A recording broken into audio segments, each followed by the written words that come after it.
Interregnum adalah istilah yang berasal dari bahasa Latin inter, artinya antara, dan regnum, artinya kerajaan atau pemerintahan.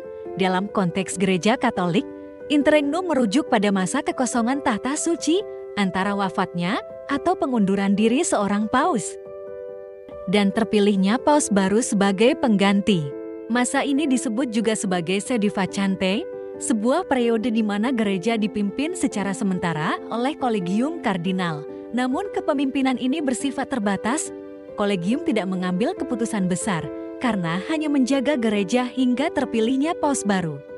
Salah satu contoh nyata terjadi pada 28 Februari tahun 2013. Pada hari itu, Paus Benediktus XVI resmi mengundurkan diri.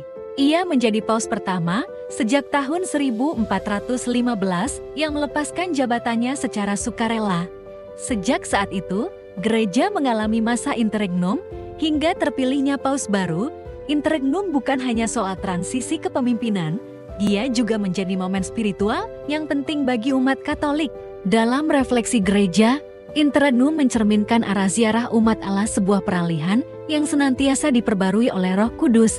Semua proses ini dijalankan sesuai dengan dokumen gereja yang disebut Universi Dominici Gregis yang dikeluarkan oleh Paus Yohanes Paulus II. Dokumen ini menjadi pedoman resmi dalam masa kekosongan kepemimpinan di gereja, termasuk dalam pelaksanaan konklav.